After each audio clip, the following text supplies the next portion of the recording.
ഈ നൈറ്റ് ക്രേവിങ്സിന്റെ കുഴപ്പം എന്താണെന്ന് വെച്ച് കഴിഞ്ഞാൽ നമ്മൾ ഉറങ്ങുന്ന സമയത്ത് നമ്മുടെ ബോഡി ഫുൾ ഷട്ട് ആവും, നമ്മുടെ ബോഡി ഫുൾ റെസ്റ്റില്ല. ഒരു കാറ് കാപ്പോച്ചിൽ വെച്ച പോലെ. ഓക്കെ, നമ്മുടെ എല്ലാ ഓർഗൻസും ഒന്ന് അവരുടെ ജോലിയൊക്കെ കഴിഞ്ഞ് അവർ റെസ്റ്റ് ചെയ്യുന്ന സമയമാണ്. അതേപോലെ തന്നെ നമ്മുടെ വായലത്തെ ഉമിനീര് ഭയങ്കരമായിട്ട് കുറയും രാത്രി സമയത്ത്. നമ്മൾ ഈ 2 മിനിറ്റ് ബ്രഷ് ചെയ്യണോണ്ട് മാത്രമൊന്നല്ല കേട് വരാത്തത്. നമ്മുടെ ഉമിനീര് നമ്മുടെ വായനെ കണ്ടിന്യൂസ്ലി ഫ്ലഷ് ചെയ്യുന്നത് കൊണ്ടാണ് നമ്മുടെ വായല് കേടുകളൊന്നും വരാത്തത്. നമ്മുടെ വായലിൽ ഒരുപാട് അണുക്കളുണ്ട്.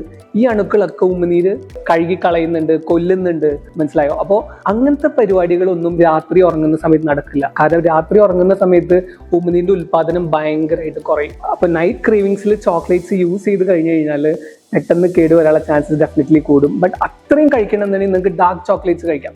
ഡാർക്ക് ചോക്ലേറ്റ്സ് അധികം സ്റ്റിക്കി ആയിട്ടിരിക്കില്ല. പൊടിഞ്ഞ് കഴിക്കുമ്പോൾ അറിയാൻ പറ്റും, നമ്മൾ പൊടിഞ്ഞു പോവുള്ളൂ. അപ്പോൾ അങ്ങനെ ഉണ്ടെങ്കിൽ വേണമെങ്കിൽ അത് കഴിക്കാം, എന്നിട്ട് നന്നായിട്ട് ബ്രഷ് ചെയ്യാം. അപ്പോൾ രാത്രി ക്രേവിങ്സിൽ കുറച്ച് സ്വീറ്റ്സ് അവോയ്ഡ് ചെയ്യുന്നതാണ് നല്ലത്. അതിന് ഓൾട്ടർനേറ്റീവ്സ് കണ്ടെത്തുക, അതാണ് ഓരോരുത്തരെ വേറെ ഇഷ്ടങ്ങൾ കണ്ടെത്തുക. അതാണ് എൻ്റെ അഭിപ്രായം.